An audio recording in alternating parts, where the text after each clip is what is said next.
월요일 이 시간 칩마스터의 김장열 본부장과 함께하겠습니다. 어서 오세요. 반갑습니다. 네, 안녕하십니까. 시장이 주목했던 미국 8월 고용 지표가 나왔습니다. 8월 비농업 일자리 수가 예상치를 하회하기는 했습니다만 그래도 6월과 7월보다는 개선이 됐다. 고용 시장이 너무나 악화됐다고만은 해석하면 안 된다. 이런 평가들이 많이 나오고 있습니다. 일단 고용 지표 어떻게 보셨습니까? 네, 고용 지표는 네. 실업률은 약간 내려갔습니다만 미미했고요. 그 전 달에 4.25에서 4.22인가 나왔으니까 미미했죠.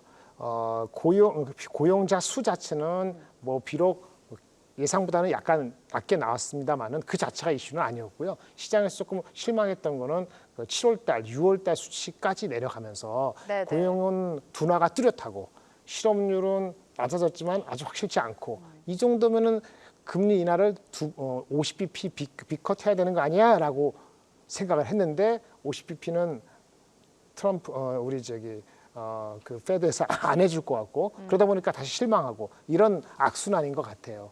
그런데요, 고용 지표는 뭐 금리 인하는 한다 이렇게 되는 거죠. 그런데 진짜 그 금리 인하를 50bp 할 정도로 경기가 나쁜 건지 아닌지에 대해서는 페드도 매번 넘버를 체크하고 하겠다는 걸과 역력하다 보니까 시장에서는 그 이상을 원하고 있는데 주가가 못 가는 거죠. 근데 더 중요한 거는 사실 오늘 자료랑 가졌습니다만 유동성이 조금 9월 달에 좀 약하다는 것이 더 큰 이슈인 것 같아요. 네. 그 고용 지표나 그 실업률 갖고는요. 주가가 그렇게 많이 빠질 거는 아니었어요. 관망하면 되거든요.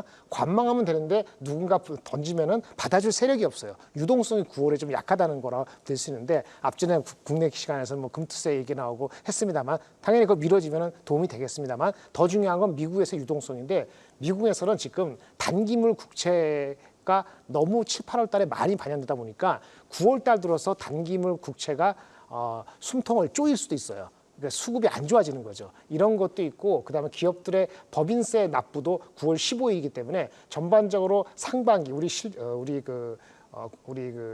추석 연휴 있기 전까지는 네. 수급적인 측면에서 미국이 좀 약하다는 것을 염두에 두고 그다음에 9월 18일 날 FOMC에서 금리를 인하하는 걸 확인해야 되다 보니까 심리 자체는 빠르게 올라올 것 같지는 않고요. 다만 그동안에 최근에 많이 빠졌기 때문에 여기서 추가적으로 빠지는 그 각도는 뭐 이렇게 아주 공포스러울지 않을 수도 있는데 문제는 지난번에는 많이 빠지고 급락하고 급등했지 않습니까? 네. 이번에는 급락은 아니더라도 반대로 또 급등은 없을 가능성이 있기 때문에 시간적으로 좀 와치를 해야 될 포인트가 몇 번 더 남았다 이렇게 말씀드리겠습니다. 실업률은 소폭이지만 4.2%를 기록하면서 5개월 만에 처음으로 하락을 했습니다. 고용에 대해서 경기 침체에 대해서 FOMC 25bp 인하 가능성에 조금 더 무게를 두고 계시는 것 같은데 결국에는 추석 연휴가 껴있고 또 FOMC가 있기 때문에 그때까지는 시장을 관망하면서 지켜봐야 되지 않을까라는 생각이 들고요.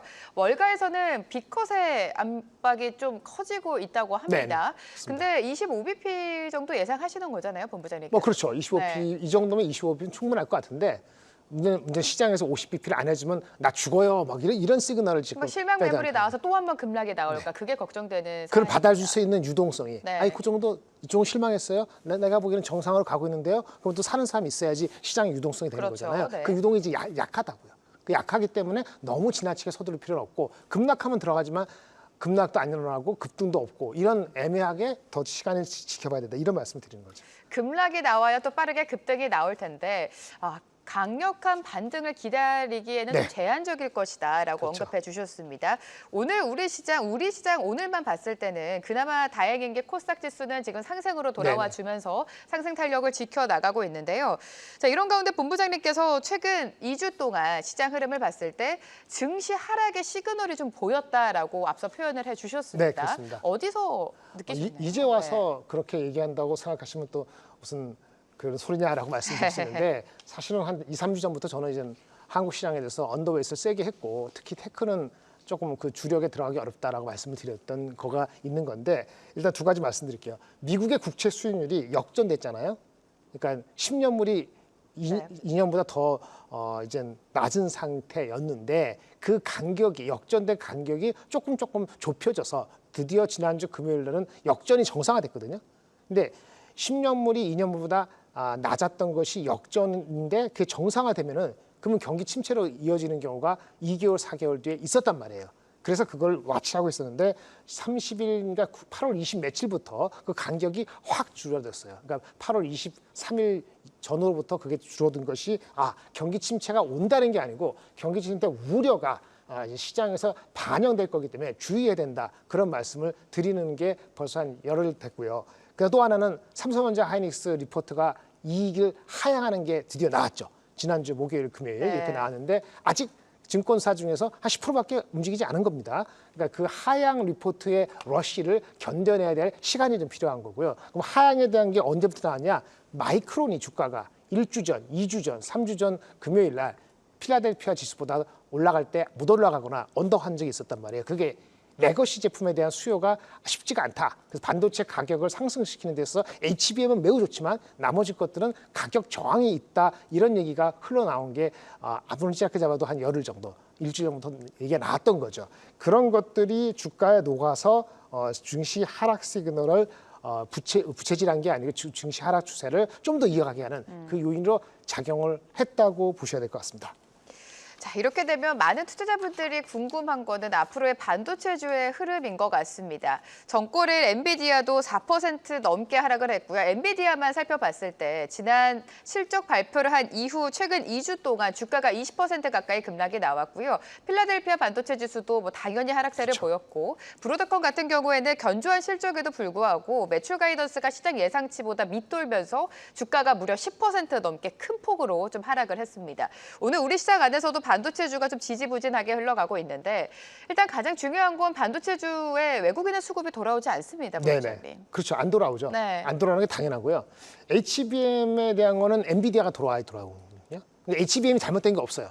하지만 하이닉스에는 HBM 효과는 주가에 그대로 있기 때문에 그나마 삼성보다 하이닉스가 밸류에이션으로 높게 받고 있는 거거든요. 그걸로 언제까지 기다리냐? 엔비디아가 블랙웰이 어쩌고저쩌고 다시 나오잖아요. 그게 10월 달이나 가서 얘기 나올 거란 말이에요. 그러니까 한 달의 시간이 필요하고요. 나쁘다는 얘기가 아니라 그런 얘기고 문제는 매출의 한 반 이상 되는 건 레거시인데 레거시에서 잡음이 나오고 오늘 삼성전자 나왔는데 그게 일시적인 요인인지 아니면 지금 한 10월 들어가면 달라질 요인인지에 대해서는 누가 얘기를 해줘야 되잖아요. 누가 얘기를 할 수 있겠어요? 애널리스트들은 지금 9월까지 실적을 다운시키는 거고 9월, 10월, 11월 이 들어가는 이 전망에 대해서는 가장 먼저 얘기해 줄 수 있는 게 마이크론의 실적입니다.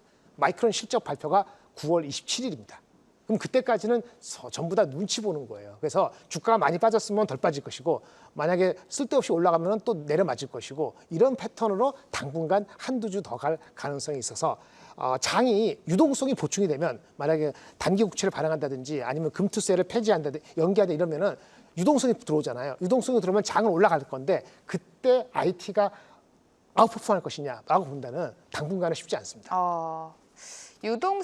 결국에는 유동성이 들어와야 증시가 강한 반등을 할 텐데 반등세가 나온다 하더라도 반도체주 이전만큼의 급격한 상승을 기대하기에는 좀 제한적일 수 있다. 일단 그 마이크론 실적에서 무슨 얘기를 하는지가 가장 그래도 신뢰할 수 있는 코멘트인데 그게 마지막 주 금요일이잖아요. 네. 아니면 그걸 미리 아는 애널리스트들이 코멘트를 한다면 앞당겨 하더라도 추석 직후잖아요. 네. 그러니까 그때까지는 너무나 가격이 빠졌다 해가지고 얼싸 하고 들어갔다가는 뭐 지금 가격이 절대적으로 싸기 때문에 롱텀으로 진짜 6개월 되면 나쁘지 않을 수도 있습니다만 세상 일을 모르는 거기 때문에 네. 서두를 필요는 IT에서는 아직은 아니다라고 말씀드리겠습니다. 지금 개인 투자자들이 IT를 집중적으로 좀 매수하고는 있습니다. 조정이 많이 나오기는 했습니다만 그래도 좀 긴 호흡을 가지고 기다려야 되기 때문에 추석이라는 연휴가 있지 않습니까? 추석 지나고까지는 관망하는 게 좋겠다라는 본부장님의 말씀까지 들어봤습니다. 오늘장에 대한 전략 잘 세워주셨고요. 칩마스터의 김장렬 본부장과 함께했습니다. 도움 말씀 감사합니다. 감사합니다.